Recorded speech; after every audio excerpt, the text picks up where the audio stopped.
Hey everybody, it's the Golden Sun Twice. It's time for another TMNT 2003 series Sibling Dynamics video. I'm continuing on with the video series that Angry Aries has asked me to do. I'm sorry that A is taking so long, B that I'm so terrible at this. I am trying. Thank you for being patient with me. On we go. I don't know what this stands for. So today we're going to be talking about the dynamic sibling relationship between Leonardo and Michelangelo, aka Leo and Mikey. I've always found this a very interesting dynamic because I think inherently it's very, whoa, what's going on with my computer? There we go. I think inherently it is a very like big brother, little brother, parent-kid relationship ultimately, because like whenever Mikey has been terrified of anything, he always like kind of goes to Leo instantly, like nudges up to him, like tries to bump him, stands behind him, just ultimately kind of needs that insurance that like something will protect him from whatever scariness is going on. Like if we're thinking about the like underground arc where they meet monsters that have been mutated subjects of the Shredder, and so this is season 1, and it's kind of like the first time that Mikey really gets to step up and whatnot, but so we get a little bit more Mikey's character development, and honestly, like, he kept going to Leo for everything. He was like, Leo, save me! And just kind of, like, while I was watching it, it dawned on me that, like, for Mikey, Leo is the ultimate big brother, and he's a parental figure. Kind of like especially whenever Master Splinter isn't around, Mikey always goes to Leo, be it for to be reassured on something, or to be like, hey, what's the plan? What do we do? Now, does Mikey always follow the plan? Absolutely not, because he's also a spoiled little brat. I love Mikey so much. He's the prankster. He's the jokester. He's got so much like pop culture references that he knows instantly at the snap of a finger, and everybody else is like, I don't know what that is, and Mikey's like, psh, I got you on this. There's even been times where Mikey can understand where Donnie is going with like an explanation, and he's like, oh yeah, it's because of this, this, and this, and everybody's like, how did you know that? And he's like, I watched a TV show and they did the same thing, and that was the explanation. And so it's like Mikey inherently has the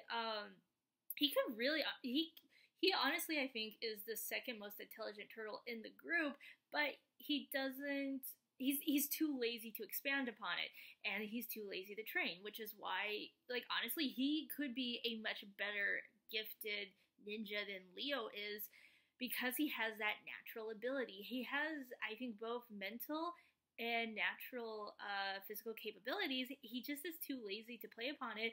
And I've seen a lot of fan theories talk about that Mikey also has ADHD, and I could honestly see that as well.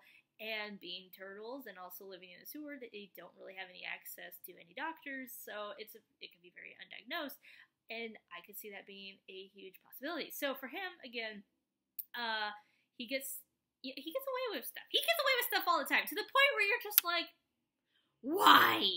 Stop that.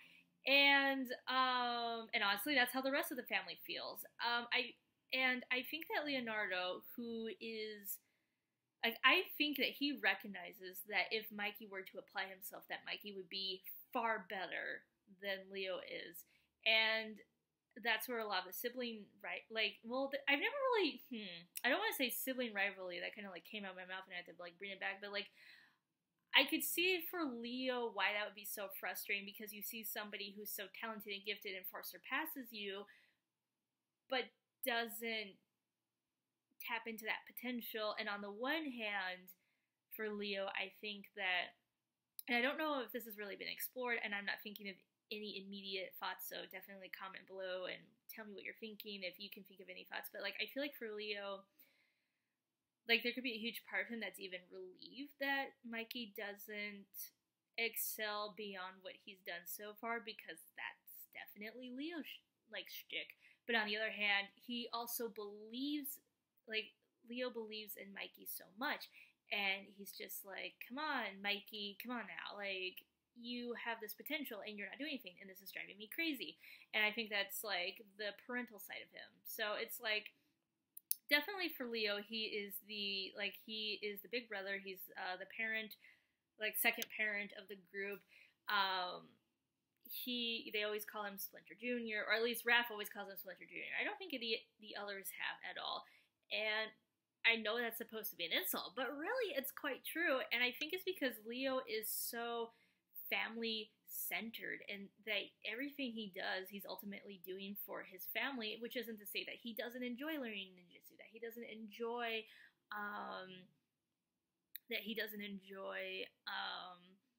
doing things for himself. He's definitely a nerd. He loves to read books. In the 2012 series, he was like a Captain Ryan fan, which this is definitely 2003 centered, but I always found that hilarious because I was like, oh, can we just apply that to like 2003 series, and that would be a scream. Because he's definitely a nerd. They're all nerds. They're all dorks. It's great, but they have different things that they're nerdy and dorky about. And for Leo, that's the martial arts. That's more like meditating and reading. But also it's a way for him to have family connection, and he wants to protect them so badly. And so I think that's why Mikey can really drive him up the wall, but at the same time he believes in Mikey so much.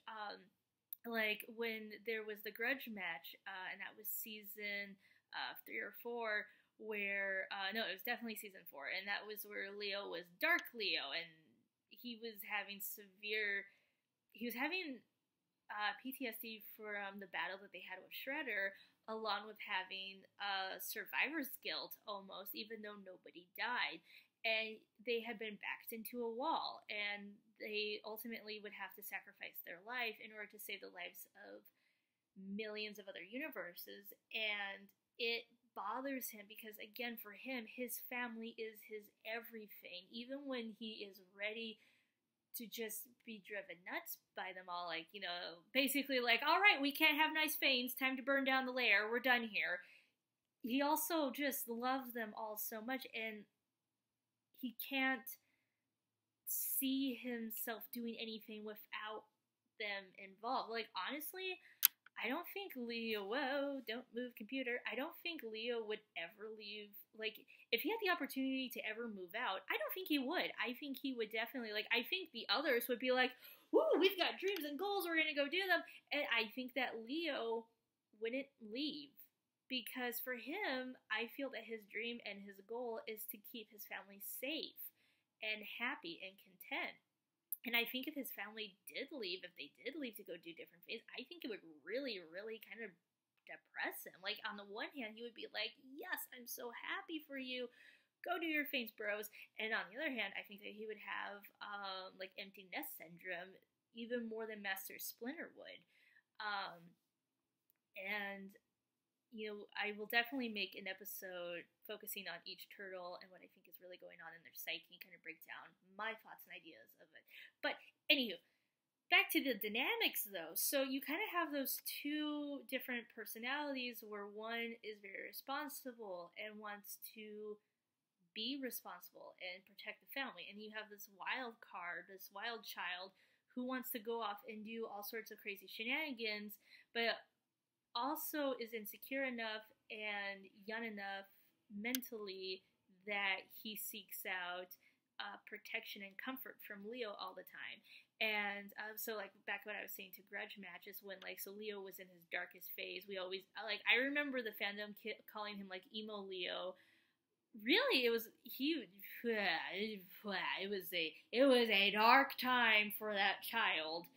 Like, it got to the point where it's like, yo, hey, writers, can we get him some medication? He's clearly going through depression and anxiety and PTSD and survivor's guilt, and that's not okay. Give him some medication. And so even when he was in this angry, frustrated, dark, depressed place, he truly believed in Mikey. Like, Mikey had pissed everybody off to the point where Master Splinter was even like, you want help? You want help? That's funny. Yeah, no, you're not getting anything from me, jerkwad. I am your father, and I've had to put up with you, and I am done. Like, Master Splinter was just like, you gonna get your butt kicked? Fabulous. Pop the popcorn. Is going to be a soap opera live, and I'm going to enjoy every moment of it. And honestly, you know that you have done messed up when Master Splinter is like that. Mikey, you done messed up. And Mikey had done messed up. And he deserved to get slapped around. Absolutely. But because Leo is such a mom, he was like, nope, not gonna let my little bro go through this. And he truly believed in Mikey. And Mikey, I think that Mikey absolutely, I think Mikey, if he's going to learn anything, it's going to be from Leo. Like, anything that is from learning how to fight to learning about his own psyche and spiritual self, he's going to learn from Leo. Because really, he respects Leo. Like, he loves Donnie. He loves Raph. He also loves to really mess with them. Which doesn't mean that he doesn't love Leo either, but you definitely notice that there's, like, different ways that he respects his brothers, but he ultimately always respects Leo. Because to him, Leo is an authoritative figure that should be respected. And so he does what Leo tells him to do. When it counts, when it matters. Again, Mikey likes to run off and be a little crazy person, but also, Leo's the only one that will take Mikey seriously. Leo's the only one who will encourage him at times. Leo's the only one that, like again, even Master Splinter, sometimes it's just like, I am so done with this problem child. And Leo will step up and be like, okay, y'all, I'll take over him. He's now my adopted son. And so, like, that is how I perceive their relationship to be.